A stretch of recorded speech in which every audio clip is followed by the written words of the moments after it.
बिस्मिल्लाहिर्रहमानिर्रहीम अस्सलाम वालेकुम। मैं हूं मोहम्मद फ़हीम। 24 नवंबर की सुबह पेशावर से निकलने वाला पाकिस्तान तहरीक इंसाफ का काफिला अब इस वक्त इस्लामाबाद की हदूद में दाखिल हो गया है। ये काफिला काफ़ी तवील है और क्योंकि इसमें गाड़ियां बहुत ज़्यादा हैं, हज़ारों की तादाद में गाड़ियां हैं जो इंटेलिजेंस ज़राए तस्दीक कर रहे हैं। ये काफिला तकरीबन 40,000 से ज़ायद नफूस पर मुश्तमिल है। ये मिनिमम फिगर है, इससे ज़्यादा किसी हद तक भी जा सकता है। और इस काफिले के अंदर बहुत बड़ी तादाद में बड़ी बड़ी गाड़ियां भी हैं, छोटी गाड़ियां भी हैं, जिसकी वजह से ये काफिला किलोमीटर से ज़्यादा रास्ते पर मुहित है।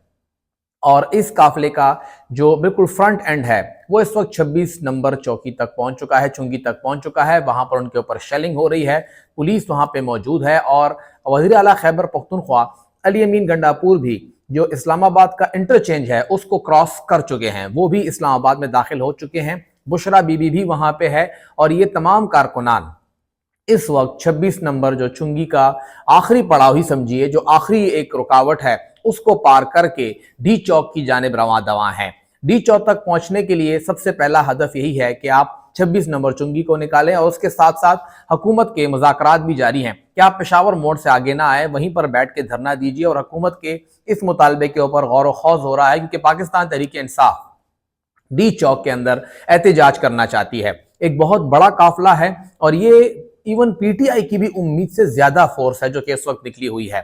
ये जो हम बात कर रहे हैं 40-50 हजार से जायद का काफिला जो कि इस वक्त इस्लामाबाद तक पहुंच चुका है, खैबर पख्तूनख्वा से है, इसमें पंजाब शामिल नहीं है।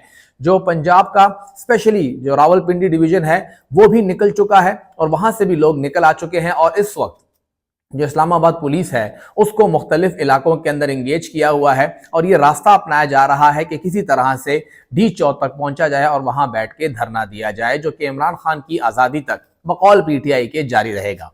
आज का सारा दिन बहुत ही मुश्किल रहा। पहले सुबह सवेरे जब ये दोबारा से सफर शुरू हुआ, बुरहान से ये सफर शुरू हुआ, वज़ीर आला खैबर पख्तूनख्वा ने 25 नवंबर की सुबह ये सफर शुरू किया तो सबसे मुश्किल पड़ाव कटी पहाड़ी के पास था। सब जानते थे कि एक मुश्किल मकाम होगा और इसको गुजरना, यहाँ से पार होना एक बहुत मुश्किल सूरत हाल होगी। ऑलरेडी अटक से भी काफ़ी धमकियां आई थी। अटक के डीपीओ साहब ने ऑलरेडी एक पॉडकास्ट में काफ़ी धमकियां मेज रवैया अपनाया था, तो काफ़ी मसाइल थे और एक गुस्सा भी था कारकुनों के अंदर कि जी अब तो हमने अटक क्रॉस करके ही दिखाना है। और अटक क्रॉस हुआ। डीपीओ साहब तो कहीं नजर नहीं आए, लेकिन उनके 30 से जायद पुलिस एहलकारों को पाकिस्तान तहरीक इंसाफ के वर्कर ने पकड़ लिया जो वहां पे शेलिंग कर रहे थे। वहां से मुसलसल शेलिंग की जा रही थी, शेल मारे जा रहे थे। जो खैबर से मुंतखब सूबाई असम्बली है अब्दुल गनी आफरीदी, उनके ऊपर भी एक आके शेल लगा उनको, जिससे फिर वो गिरे, पहाड़ी से भी वो गिरे और उससे वो शदीद जख्मी हुए, उन्हें अस्पताल मुंतकिल किया गया। इन पुलिस एहलकारों को पकड़ा गया और कारकुन गुस्सा थे, वो मारपीट करना चाह रहे थे। लेकिन वहां पे मौजूद, यहाँ पे जरूर एक तारीफ बनती है जो कि पाकिस्तान तहरीक इंसाफ खैबर पख्तूनख्वा के यूथ विंग के सदर हैं शफकत अयाज साहब, उन्होंने उन कारकुनों को वहां से बचाया। उसकी वीडियोस मौजूद हैं, वो उनको धकेलते हैं, खींचते हैं, कारकुनों को समझाते हैं कि आप इस बंदे को मत मारिए, ये पुलिस वाले हैं। और फिर उसके बाद बाकी लोग भी आते हैं कि नहीं, पुलिस एहलकारों को नहीं मारना। उन्होंने वहां उनको बिठाया, उनको पानी पिलाया, उनसे बातचीत की और फिर उन्हें कहा कि आप जाइए, आप हम पे शेल मारिए, हम आपको फिर भी कुछ नहीं कहेंगे। आपने अभी भी शेल मारा, हमें फिर भी शेल मारिए, हम आपको कुछ नहीं कहेंगे। ये एक अच्छा मैसेज था कि इस साइड से, पीटीआई की साइड से किसी भी किस्म की तशद्दुद ना हो। गो के इनडायरेक्ट तशद्दुद जरूर हुआ है। जब वहां से शेल मारे जा रहे थे तो यहां से गुलेल के जरिए पत्थर मारे गए और वो पत्थर जाके ठीक ठाक पुलिस वालों को लगे।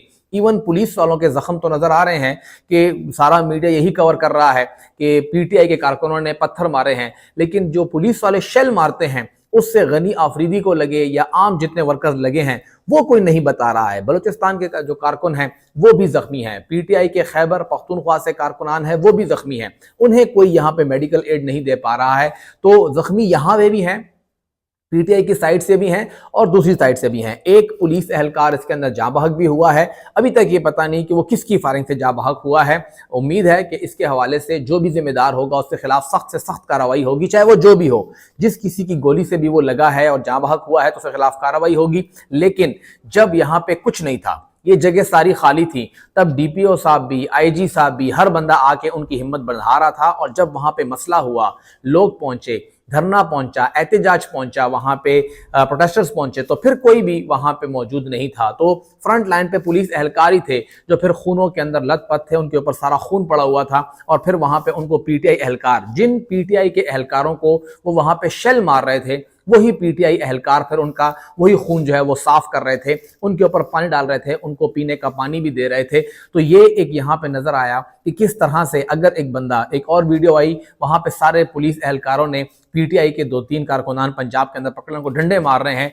अगर यही सब कुछ ये कारकुनान करते कि इन 2-3 पुलिस वालों को पकड़ते डंडे मारते तो लोग कहते कितना जुल्म हो रहा है, लेकिन इसको लोगों ने बड़ा अप्रिशिएट किया कि बिल्कुल ऐसा ही होना चाहिए, पीटीआई के कारकुनान डंडे मारने चाहिए। तो ये थोड़ा हमारा सा एक दोगलापन है कि जी पीटीआई वाले अगर मार खाते हैं तो बड़ी अच्छी बात है, अगर मारते हैं तो फिर देखें वो रियासत के खिलाफ बात हो रही है। तो इसके अंदर इन पुलिस एहलकारों को भी देखना होगा कि बिल्कुल आपका फर्ज बनता है, आपको हाई कमांड ने कहा है कि इनको आगे आने ना दें, लेकिन ये भी तरीका नहीं है कि आप शेल मारें, आप रबड़ की गोलियां बरसाएं और फिर आप डंडे बरसाएं, जब आप पकड़े जाएं तो फिर आप कहें जी इमरान खान जिंदाबाद। वो एक पुलिस एहलकार बेचारा यही कह रहा था कि इमरान खान जिंदाबाद, मुझे छोड़ दीजिए, इमरान खान जिंदाबाद।